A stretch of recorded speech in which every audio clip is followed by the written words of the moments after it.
Good morning दोस्तों, आइए आज का लेक्चर स्टार्ट करते हैं। ये हमारा जो लेक्चर है ये भी पॉलिटी से है। आपका जो जीके का क्विज होने वाला है एनएसटीएम फाउंडेशन में या फिर भारत का कोई भी एग्जाम है उसमें ये काम आने वाला है। तो चलिए आइए स्टार्ट करते हैं कि भारतीय संविधान में कितने भाग हैं, कितने अनुच्छेद हैं और कितनी अनुसूचियां हैं, इन सभी के बारे में। देखिए, जो हम लोग का संविधान है, हम लोग का जो संविधान है लिखित, दूसरा लिखित सबसे बड़ा संविधान है। पहला अगर पूछे लिखित संविधान सबसे पहला विश्व का पहला लिखित संविधान किस देश का है तो अमेरिका का है। और हम लोग का जो लिखित संविधान है पूरे विश्व का अध्ययन करने के बाद, पूरे विश्व का अध्ययन करने के बाद, सारे देश के प्रावधानों को अच्छी चीजें लेने के बाद हमारे देश का जो संविधान है विश्व का सबसे बड़ा लिखित संविधान है, सबसे बड़ा लोकतंत्र है कहा जाता है। देखिए, हम लोग का जो संविधान है बनने में कितना समय लगा था? 2 साल 11 महीने 18 दिन। जब हम लोग का संविधान बन के तैयार हुआ था तो 8 अनुसूचियां थी, 395 अनुच्छेद थे यानी कि आर्टिकल थे और 22 भाग थे।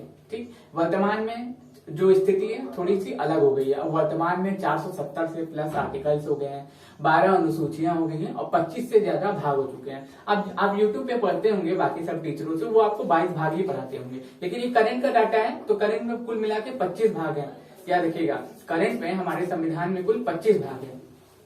जब हम लोग का संविधान बन के तैयार हुआ था तो 22 भाग थे, लेकिन करंट में हमारे संविधान में कुल 25 भाग हैं। देखिए, संविधान में 25 भाग तो हैं, ठीक, तो ये आखिर भाग क्या है? ये भाग कुछ है नहीं, जो आर्टिकल के जो समूह है ना उनको ग्रुप बना बना के अलग अलग श्रेणियों में रख दिया गया है। इसी को क्या करते हैं? संविधान के भाग करते हैं। देखिए, पहले भाग में क्या दिया हुआ है कि भारत राज्यों का संघ है। पहली अनुसूची हो, पहला आर्टिकल हो, संविधान का पहला भाग हो, सब में क्या लिखा हुआ है? भारत राज्यों का संघ है। क्या लिखा हुआ है? भारत राज्यों का संघ है। आर्टिकल नंबर 1 से लेकर 4 तक में इसका वर्णन किया गया है। पहले आप इसको स्क्रीनशॉट ले लीजिए, क्योंकि इसके ऊपर मैं लिखूंगा तो आप शायद इसको समझ ना पाए, इसलिए पहले स्क्रीनशॉट ले लीजिए। आई होप आपने इसे ले लिया होगा। चलिए स्टार्ट करते हैं। भारत राज्यों का संघ है। पहले भाग में क्या लिखा हुआ है कि भारत कुल राज्यों को मिला के एक संघ है। आप पूछिएगा कि संघ वर्ड का वर्णन क्या आपके संविधान में किया गया है? तो याद रखिएगा, हम लोग के संविधान में संघ का वर्णन बिल्कुल नहीं किया गया, यूनियन का वर्णन किया गया है। यूनियन का वर्णन किया गया, इसका वर्णन नहीं किया गया। ये हम लोग बोलने को बोल देते हैं, आप एम लक्ष्मीकांत पढ़ेंगे उसमें भी लिखा होगा, लेकिन संविधान की जो वास्तविक बुक है ना, संविधान का जो बुक है भारत का संविधान, उसमें देखिए यूनियन लिखा होगा, संघ का कहीं वर्णन नहीं है। क्वेश्चन इससे भी बनते हैं। तो कितने से कितने आर्टिकल तक है? 1 से लेकर 4 तक में किसका वर्णन है? भारत राज्यों का संघ है। इसमें क्या बताया गया है कि इसमें आर्टिकल 1 के तहत भारत राज्यों का संघ है। दूसरे में क्या किया गया है? भारत में राज्यों का गठन करना, किस प्रकार राज्यों का प्रवेश होगा उसके बारे में बात की गई है। आर्टिकल नंबर 3 में कहा गया है कि भारत क्या करेगा? राज्यों को क्या नाम है, आने वाले नए राज्यों का भी प्रवेश करेगा। और 4 में क्या किया गया है कि 4 में उसके प्रावधानों का वर्णन किया गया है। देखिए, इसको आप सुनते हुए चलिएगा, अगर आप नोट करना चाहें तो आप नोट भी कर लीजिएगा, मैं इसलिए धीमा बोल रहा हूँ। दूसरे भाग में क्या दिया है? दूसरा भाग दिया हुआ 5 से लेकर 11 तक में नागरिकता का वर्णन है।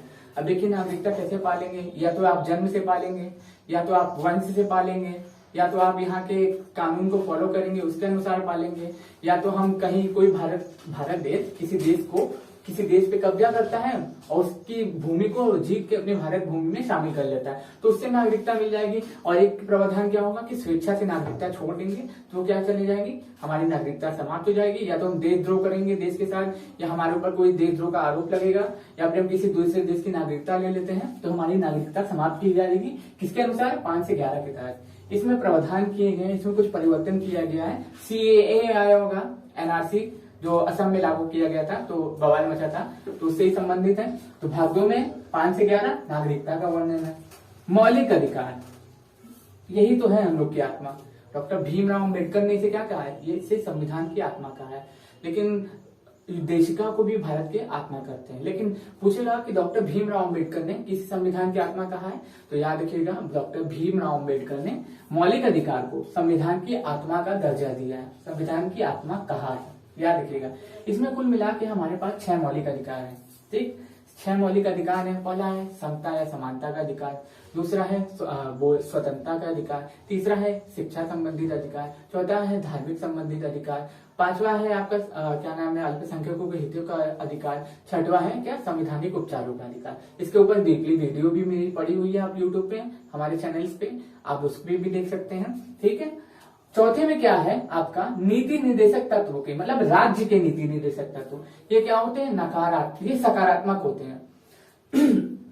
अगर मान लीजिए मनरेगा चल रही है राज्य में, ठीक, वो राज्यों के ऊपर है, 100 दिन का दें रोजगार, 200 दिन का रोजगार दें, अकुशल वर्ग के लिए है, जैसे मजदूरी, जो पढ़ा लिखा व्यक्ति नहीं होता है, कुशल नहीं होता है, उसको कोई तो काम दे सरकार देगी, तो क्या करेगी, मिट्टी उठा के यहाँ से वहां ले जाओ, सड़क बनवाने में हेल्प करो, मजदूरी करो, कमाई करो, ये सब किसके तहत चलाती है, सब राज्य के नीति निर्देशक तत्व के तहत।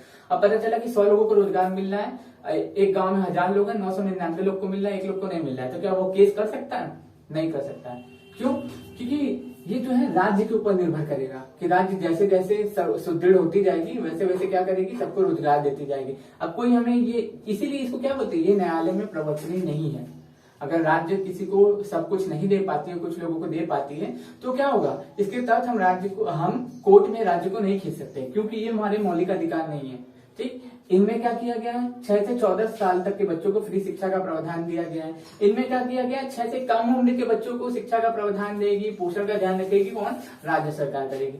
तो अगर शिक्षा का अधिकार इसमें था, शिक्षा का अधिकार इसमें भी था, तो इसको इसमें से उसमें क्यों शामिल कर दिया गया। सीधी सी बात है, शिक्षा का जो अधिकार है हमारा मौलिक अधिकार है और वो हमें मिलना ही चाहिए, इसलिए इसको इसमें शामिल किया गया। अगर हमें शिक्षा नहीं मिलेगी, राज्य सरकार फ्री में नहीं देगी, भारत सरकार, तो हम इसके तहत केस कर सकते हैं, लेकिन इसके तहत केस नहीं कर सकते, इसलिए इसको इसमें से शिफ्ट करके मौलिक अधिकार में वहां शामिल कर दिया गया। अब आप समझ चुके होंगे, चलिए आगे बढ़ते हैं। चौथे में क्या है, मूल कर्तव्य का वर्णन है। देखिए पहले हमारे पास 9 थे, फिर 10 हुए, लेकिन वर्तमान में हमारे पास 11 मूल कर्तव्य है। अब 11 के 11 तो आपको याद होने से रहे नहीं एक वीडियोस में, और मैं बार बोल के आपको याद भी नहीं करा पाऊंगा, कुछ पॉइंट से आपको याद करा दूंगा। जैसे कि मान लीजिए क्या नाम है, पर्यावरण की सुरक्षा रखेंगे, अपने वातावरण को स्वच्छ बनाए रखेंगे, क्या करेंगे हम, तिरंगे का सम्मान करेंगे, अपने देश का आदर करेंगे। ये सब प्रावधान किसमें शामिल किए गए हैं, इसमें मूल कर्तव्य में। 44वें संविधान संशोधन, 44वें संविधान संशोधन के तहत रूस से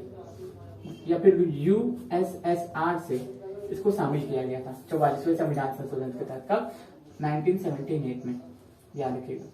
पूछेगा कि मूल कर्तव्य भारतीय संविधान में कब शामिल किया गया, तो 44वें संविधान संशोधन के तहत 1978 में से रूस से, यूएसएसआर से।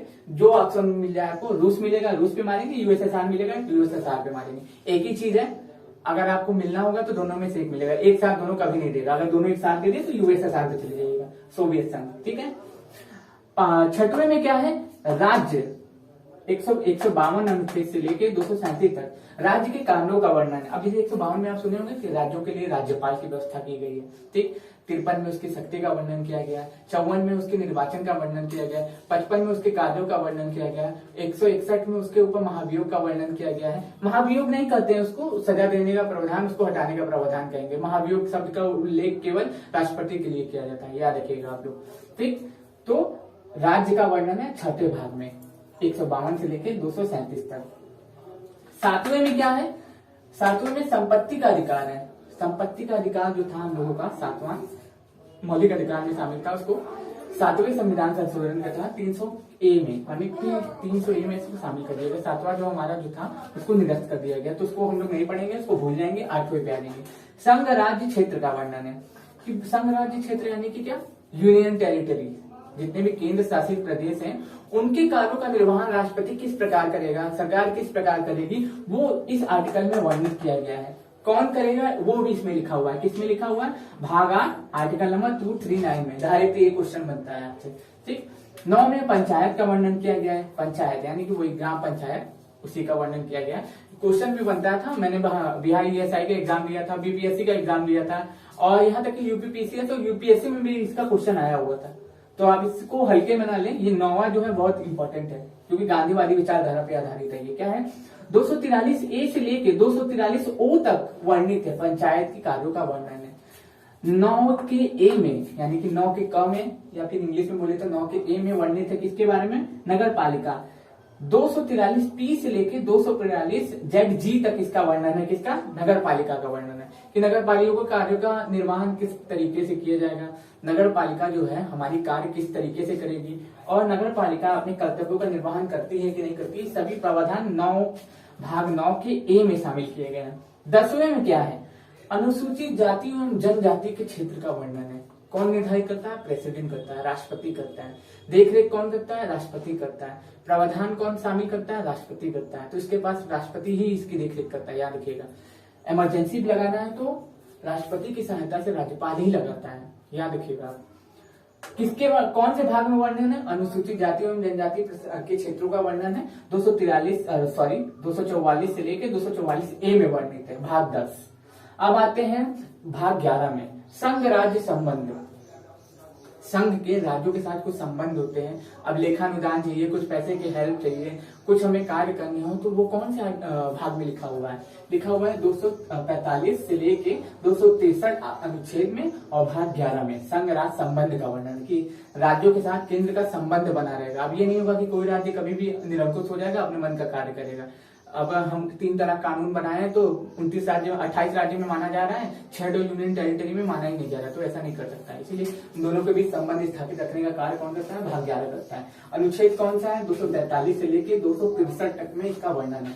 वित्त, संपत्ति, समुदाय और वार्ड 264 से लेके 300A में, जैसा कि मैंने बताया आपको कि सरकार जब चाहे तब, अगर उसको आपकी जगह की जरूरत हो, वहां पे अगर नेशनल हाईवे है, वहां पे मंदिर है, वहां पे आपका घर है, उसको फर्क नहीं पड़ता है, वो आपके धर्म का सम्मान करेगी, आपका सम्मान करेगी, कुछ पैसे आपको चुका के वो जगह आपसे ले सकती है।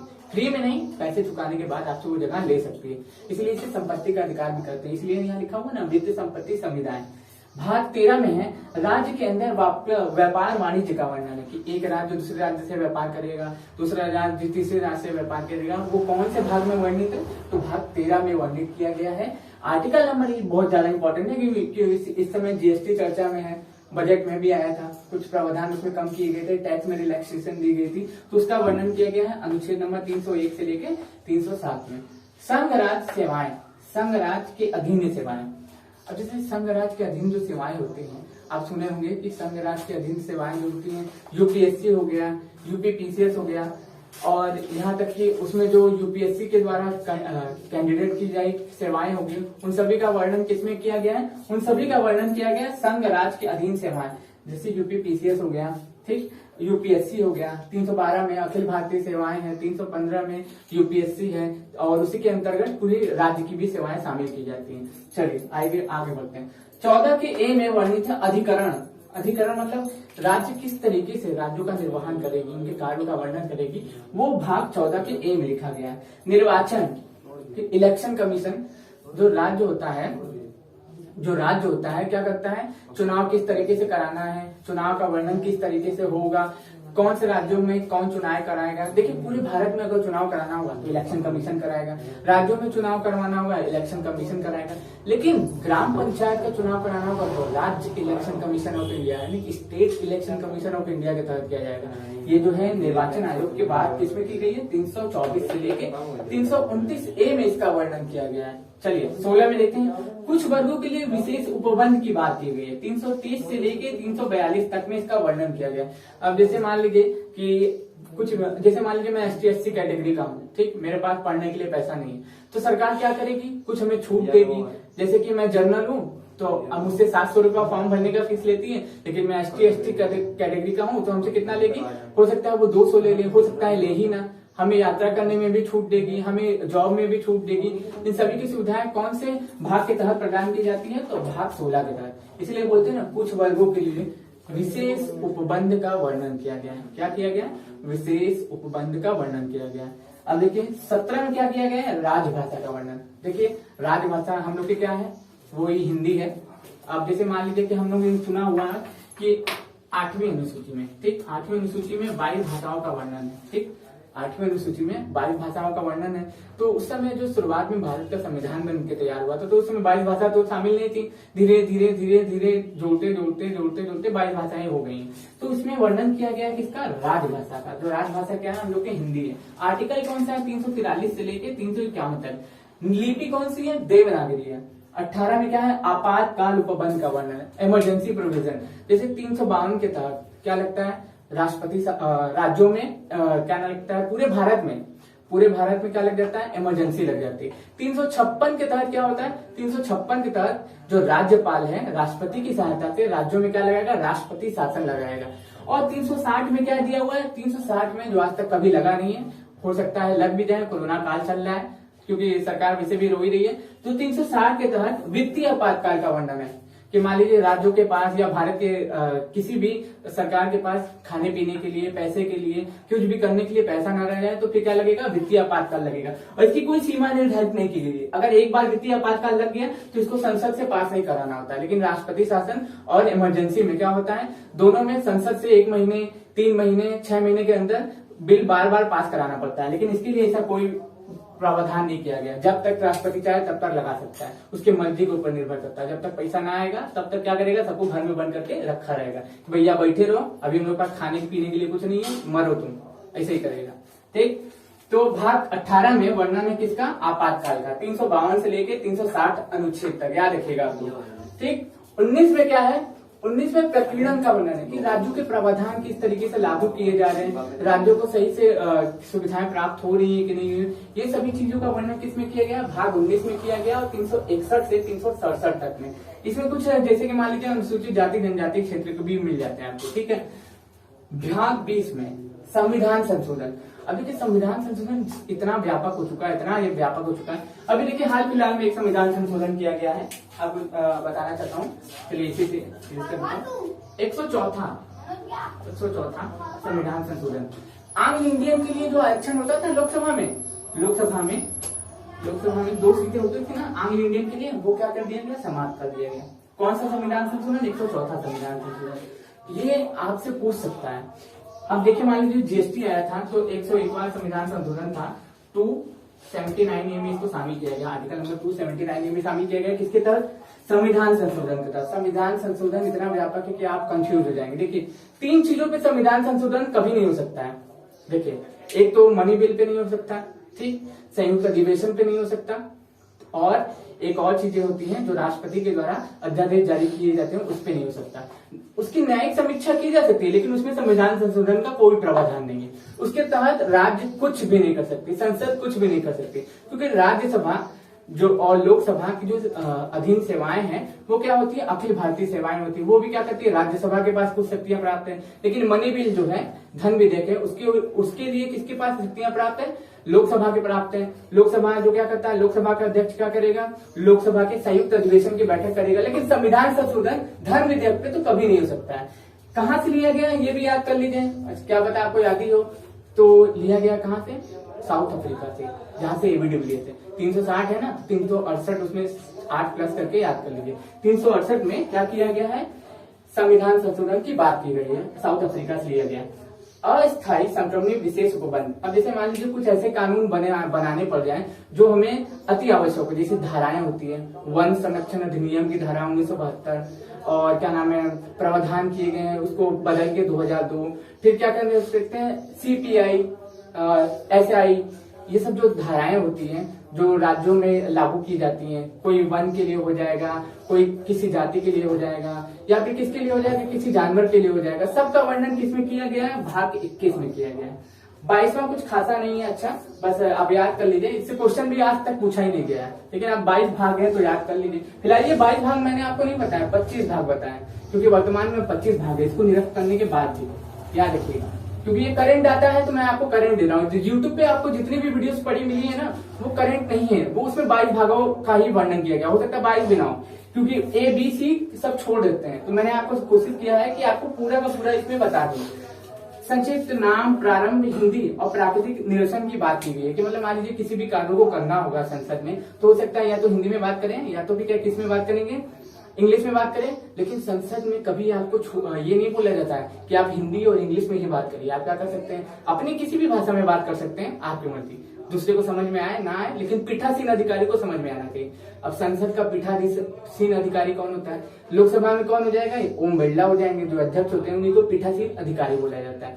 राज्यसभा में कौन हो जाएंगे, उपसभापति हो जाएंगे, वेंकैया नायडू हो जाएंगे। आई होप आपको ये लेक्चर समझ में आया होगा। अगर देखिए, अगर आपको ये लेक्चर समझ में आया ना, अगर आपको ये लेक्चर समझ में आया तो उसको बार बार सुनिए, क्योंकि ये करंट आता है, ये आपको 100% किसी न किसी एग्जाम में मिल जाएगा। हालांकि अभी तो एग्जाम होने वाला है नहीं, एग्जाम जब भी होंगे 2 महीने बाद होंगे, तो 2 महीना समय बर्बाद करने से अच्छा है आप कुछ तैयारी कर लीजिए। और ये मत समझिएगा कि अभी चैनल छोटा है तो इस पे लोग नहीं देख रहे हैं, तो आप नहीं देख रहे हैं, अरे इसमें तो बहुत कम व्यू है, इसके चक्कर में आएंगे तो आपका 1-2 नंबर तो छूट ही जाएगा। क्योंकि आपको ये पता होना चाहिए, नॉलेज ज्यादा बड़ी होती है, चैनल बड़ा नहीं होता है। तो अगर आपको इसका क्विज सॉल्व करना है तो हमारे RM इंस्टीट्यूट blogspot.com पे जाके आप क्या कर सकते हैं, इसका क्विज भी सॉल्व कर सकते हैं। लेक्चर करिए 2-3 बार, समझ में आ जाए तो जाके क्विज सॉल्व करिए। और मैं आशा करता हूँ आपको ये लेक्चर पसंद आया होगा। अगर पसंद आया तो चैनल को लाइक करें, सब्सक्राइब करें और चैनल को आगे बढ़ाएं। धन्यवाद।